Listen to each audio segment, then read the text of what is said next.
Pozdravljeni! Današnji prispevek bo rahlo drugačen od vseh ostalih. Namreč skupaj smo že 2 leti in poglejmo si, kaj se je spremenilo v zadnjih 12 mesecih in kaj si želim, da bi se spremenilo tudi v prihodnje.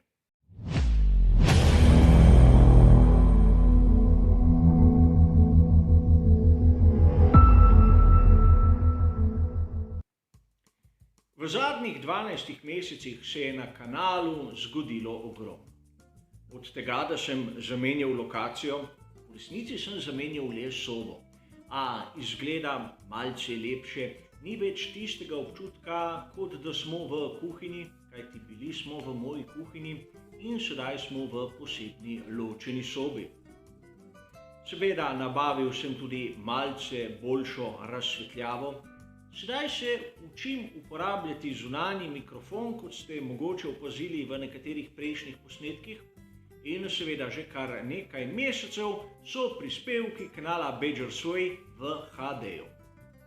In sedaj bo marsikdo izmed vas rekel, kaj je pa to takega, Simon, enake neumnosti govoriš sedaj v HD, kot prej, ko nisi bil.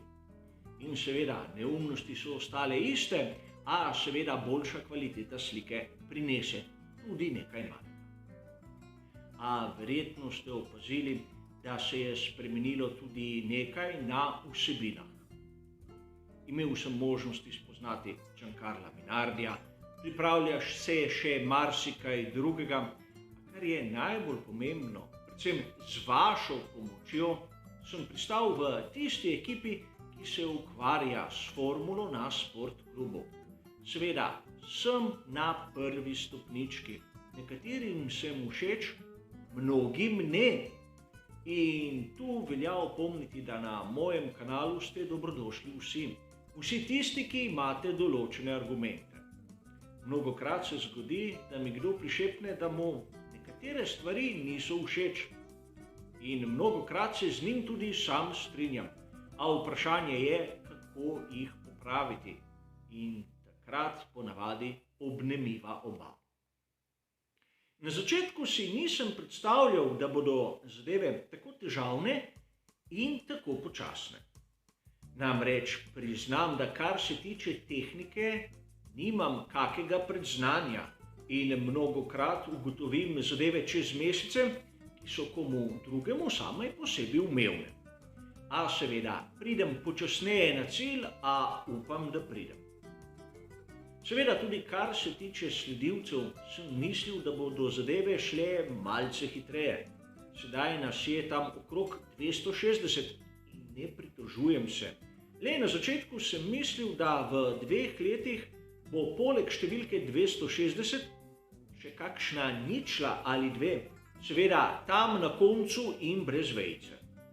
A vsekakor sem vesel vsakega, ki se vpiše, kajti proti sem tisti politiki kupovanja raznih sledilcev samo zato, da se nekako prelisiči sistem. V prihodnosti upam, da mi bo zneslo nadaljevati s takim ritmom, kajti v zadnjih 2 letih ste dobili vsak dan vsaj en prispevek. In upam, da bom sposoben napraviti tudi kaj več v tujih jezikih. Namreč mnogi izmed vas redno kontaktirate z menoj preko tistih pripomb. Zgodilo se je nekaj, kar je meni osebno presenetilo. Mnogi tujci so začeli pozitivno komentirati o kanalu. In govorim o sledilcih iz Brazilije, Italije, Avstralije ter tako naprej. Seveda, v veliko čast mi je, da sem s svojim delom prepričal nekoga, ki je daleč stran od Slovenije. Čeprav je kanal kot tak namenjen domači publiki. In seveda, še zmeraj hočem dokazati, da brez nekih velikih tehničnih vložkov se da narediti nekaj spodobnega, nekaj več, kar nudi večina. In glavno vodilo tega kanala bo ostalo tista dodana vrednost. Namreč vsakdo si lahko privošči, da vzame nek članek objavljen v tuji literaturi, ga prevede in objavi na svojem mediju. A treba je vzeti razne vire, jih združiti, dodati svoje mnenje in tako ustvariti nekaj novega, nekaj boljšega, vsaj upam, da boljšega. In seveda na tem kanalu se znajdejo teme tako z preteklosti, sedanjosti in pogledamo tudi malce v prihodnost in upam, da se bo to nadaljevalo. Mnogi izmed vas že sedaj pridno komentirate, dajete pripombe in me tudi kritizirate. In kolikor ima kritika neko ozadje, neko osnovo, je ta še toliko bolj dobrodošla. Namreč, kako se lahko izboljšam, če mi nihče ne pove, kje sem slab. In seveda, kolikor mi nakaže tisto pravo pot, toliko boljše. Priznam, da sam se trudim zadeve narediti čim boljše, čim bolj pravilno, seveda v tistih danih možnostih in po mojem mišljenju. In mnogokrat to ni po godu marsikomu izmed vas. Tudi na tisto moje komentiranje na TV bi marsikdo lahko imel marsikaj za pripomniti.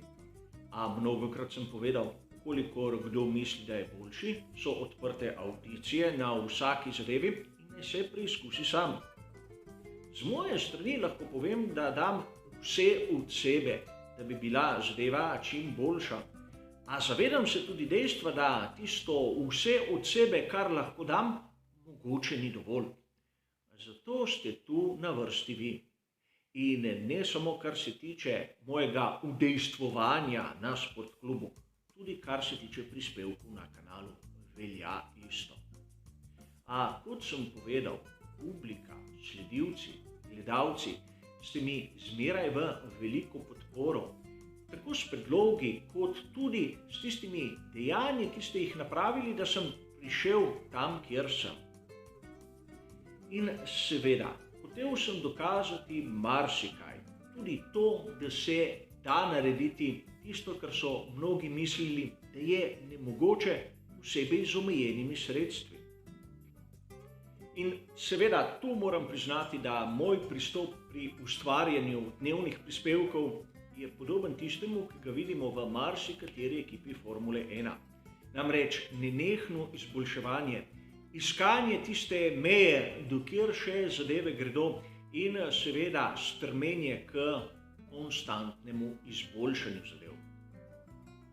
Poredkoma se mi tudi posreči kako zadevo izboljšati, a mnogokrat ste verjetno opazili, da od dneva do dneva, od posnetka do posnetka so zadeve lahko tudi malce drugačne. Vem, eksperimentiram tudi zato, ker določenih zadev ne znam. A videli ste verjetno v teh 2 letih kar lep napredek in upam, da se bo to tudi nadaljevalo. Čeprav na začetku so te koraki bistveno bolj enostavni kot tisti, ki sledijo sedaj. A kot sem vam že mnogokrat omenil, večina teh posnetkov je nastala in nastaja na navadnem telefonu. In upam, da se bodo zadeve spremenile in da bomo lahko naredili spet velik korak naprej. A do tedaj upam, da boste uživali, če ne drugega, v vsebinah. In te se ne bodo spremenile kaj bistveno. Kvečjemu se bo kaj dodalo. In v načrtih je marsikaj, a dokler nimam zadev potrjenih, bom raje tiho. In seveda na koncu bi se rad zahvalil vsem. Vsem, ki ste bili v preteklih 2 letih tu z menoj. Tistim, ki me redno sledite, drugim, ki me tudi redno kritizirate in tretjim, ki ste prišli občasno, ugotovili, da to pač ni za vas, ter poiskali nekaj boljšega. Kolikor se sprašujete, zakaj imam v roki kozarec soka, poglavitno zaradi tega, ker sam ne pijem alkohola. In seveda obstaja tudi drugi tehnični razlog. Namreč ta zaključek je sedaj v 6. poskusu. Kolikor bi predtem 5-krat nazdravil, ne vem, kako bi se zaključil ta zadnji poizkus. A pustimo sedaj to pri miru. Nazdravlja se ljudem in ne pijači. Torej, hvala vsem na še mnoga leta in seveda polno užitkov pri spremljanju Formule 1. Še enkrat, Hvala.